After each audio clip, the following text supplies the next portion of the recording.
John Wick Chapter 4 is obviously the fourth movie in the John Wick franchise. Once again, it is directed by Chad Stahelski, and it stars Keanu Reeves. And just some history with the John Wick franchise for you. I did talk about this when this first movie came out on my big, long, whatever, podcast. I don't know what you want to call that, for those freaking videos. Anyways, I love John Wick 1. In 2014, I remember getting that movie from Redbox. I didn't get a chance to see it in theaters, but I remember getting it from Redbox, watching it at home, finishing it, and immediately restarting it, just watching it again. I absolutely love John Wick 1.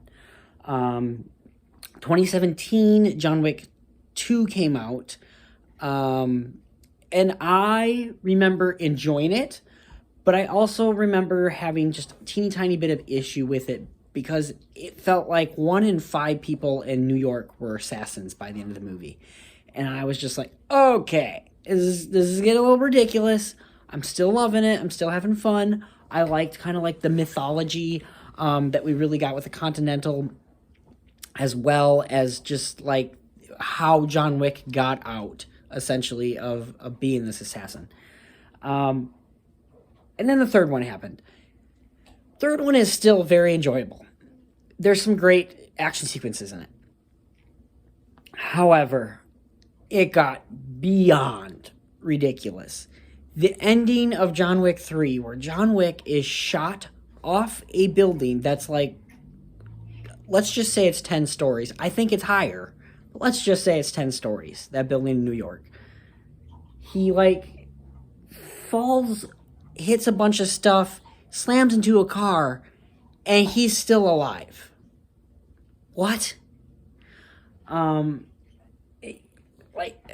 That ending just really, really made me not love John Wick 3 as much.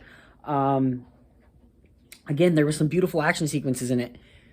But as far as watching John Wick 3, I think I've maybe watched it maybe 3 times. I don't even know if I've seen it that many times. I think I saw it once in theaters. Once maybe when I got the Blu-ray or the 4K, and then once this last year before going to see John Wick 4.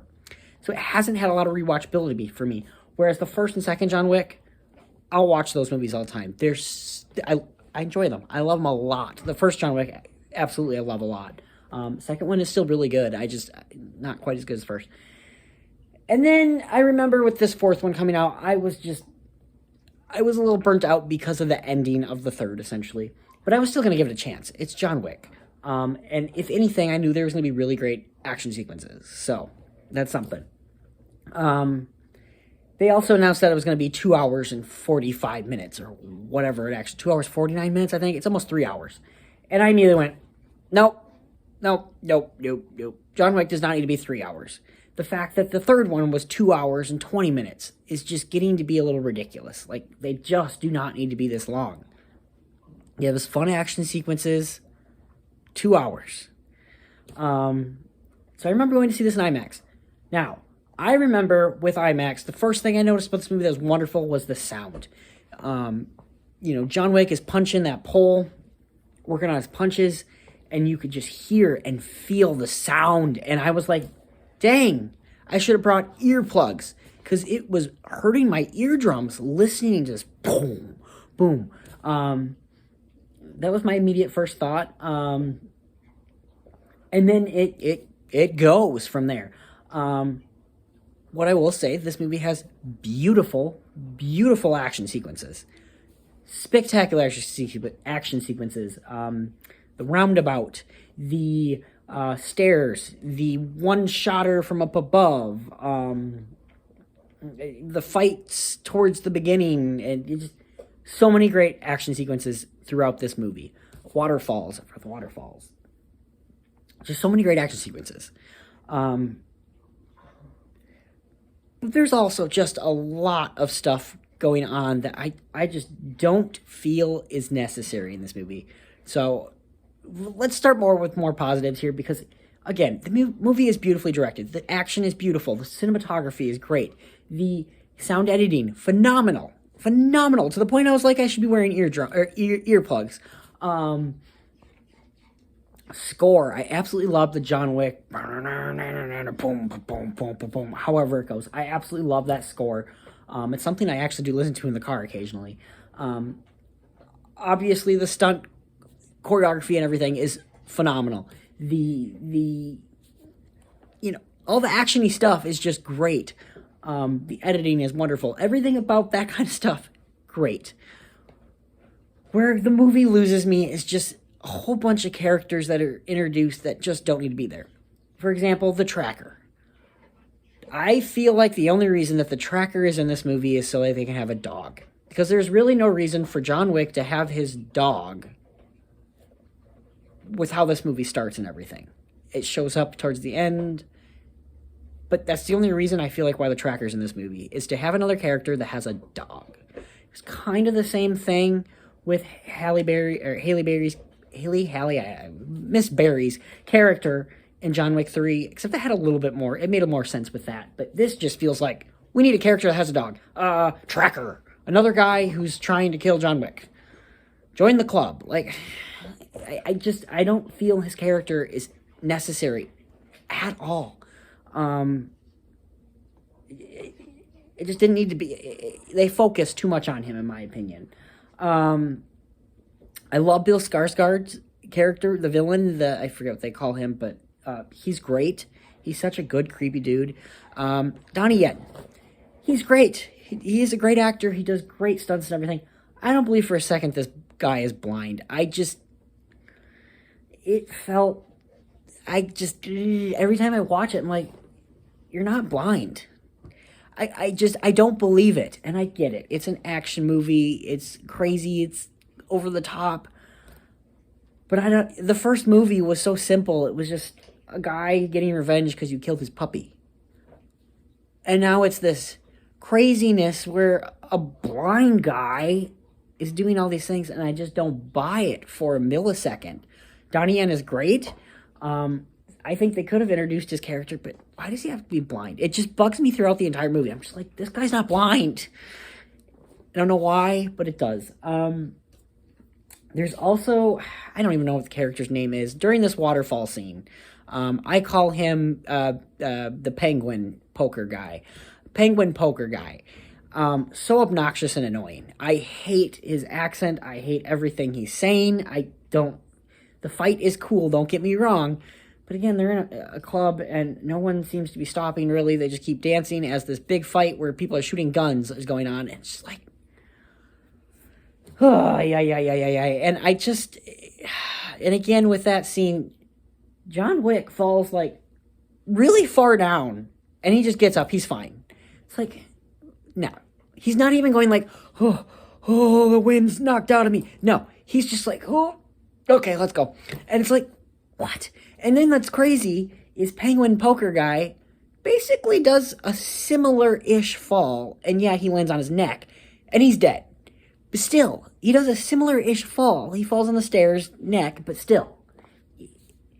The bad guys are falling off smaller things than John Wick does. And they're fine. They're dead. But John Wick, he's fine. And that's the thing. I absolutely love that they call it over oneer or something like that. Absolutely love that shot. It's so cool. But then it ends with him jumping off a 4-story building, landing on a car, and he's just like, oh, okay, now I gotta go run upstairs and fall down 400 flights of steps. Huh? Nuh-uh. No way, no how. And I just don't like that. It's gotten to the point where it's just, I don't believe anything anymore.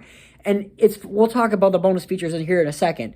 But one of the bonus features talks about how John Wick is not invincible. He's human. I'm like, the hell he is. With all the things he's freaking survived, all these falls. No way. This guy's a superhero. Also, another thing that bugs me, these stupid bulletproof suits. There's big ass guns being shot right here. And they're just like, It's fine. Like, no. I mean, I don't know much about guns and vests and stuff like that. I know it doesn't get, you still get shot back a bit, not just, you're not Iron Man. And again, it's going back to the fact that this is turned into a superhero series. It's funny. You can kind of compare this to Fast and Furious, where the first Fast and Furious was something so simple as people stealing DVD players from semi-trucks. And now we've gone to space and cars in F9 and John Wick is very similar. John Wick 1. We're going to get revenge for a puppy. Fourth one now is we have to go to this place because he tried killing me, and then we got to go to this place because I need to try to survive, and then I need to go to this place because if I don't, then I can't be free, and then it's just so much stuff going on, and it drives me nuts at this point. There's just too much going on, and I got bored watching this movie for the second time. I really did, and it is just way too long. Way too long. There's no reason this movie needs to be 2 hours and 45 minutes. Just take out that entire waterfall. I love the waterfall sequence. Save it for John Wick 5 or the spinoff or something. And I hope this is the last one. We don't need John Wick 5 at this point. We just don't. We've seen enough. I'm good. R.I.P. to that guy. I've gotten stale with this franchise. And what's crazy is it seems to be the opposite for everyone else, because this is the highest rated one, and I think this one made the most money out of all of them. So yeah, I love the action sequences, don't get me wrong, but this is a movie, this is another one I'm not going to be rewatching it very often. I own it. I'm not going to be rewatching it very often, though. It's going to be sitting on my shelf collecting dust, because I'd rather just watch portions of it on YouTube. I'd rather watch the Wonder Overhead on YouTube. It's a great 10-minute scene. But I don't like what comes, but then it goes on and on and on and on, and I get it. So yeah, that's my thoughts. Again, I don't hate this movie. I want to put that out there. The first one I give like a 9 out of 10 to. Second one I give like an 8 out of 10 to. Third one I give a 7 out of 10 to. This one I'd probably give a 7 out of 10 to as well. It's about as par as the third one. It just this franchise though has just kind of lost me a little bit. Let's go over bonus features, because I am also reviewing the 4K here. This has got a lot of bonus features, which is great. It does not have a commentary, though. So immediately, it's down to like an 8. But with the amount of bonus features that we have, it could go up from there. So let me kind of go through all this, and I'll kind of decide my rating as we go along here. So first one is talking about Chad and Keanu kind of have their relationship and, how it's all started. Train Like a Killer is going over some of the fight choreography. Very interesting. Making a Killer is kind of some of the same stuff. It's talking about, the fighting and who John Wick is.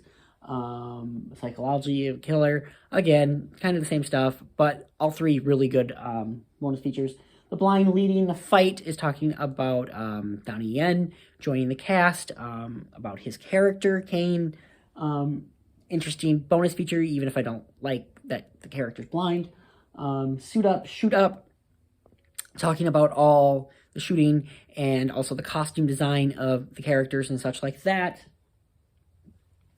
Packing a Punch, they talk about, some of the fight scenes. I think that was the one where they were talking about the waterfall as well, waterfall sequence in the nightclub, which was really interesting how they filmed that and such. One Killer Shot. This was the one shot that was from up above. That was really cool to see how they did that. It is cool that Keanu is doing all this stuff essentially, and the amount of practice and, planning that they have to do to get all these is just absolutely incredible.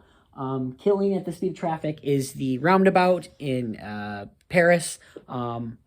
How they did that is absolutely insane. And what was really cool about this one for me, I think this was my favorite bonus feature on this, is just Keanu driving in the car with a stunt person next to him.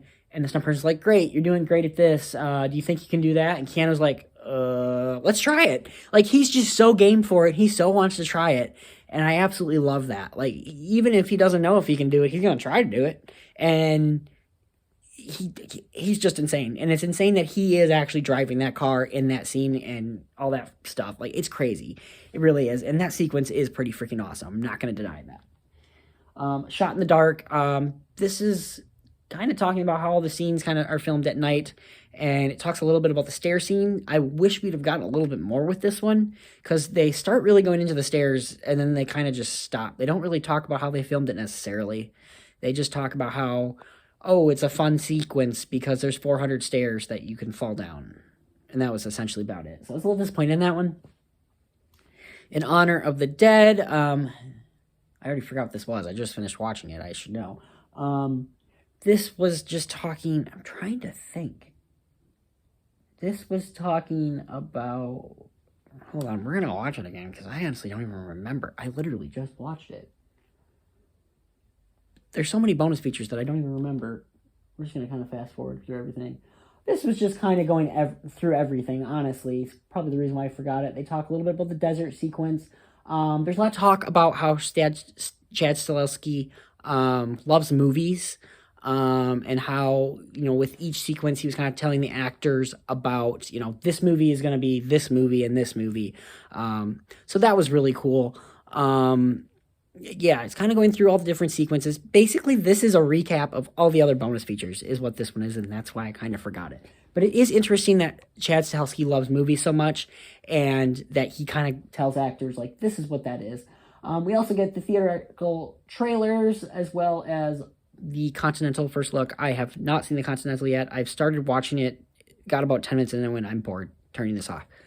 Tell me if you like the Continental. I know it didn't get very good reviews, so...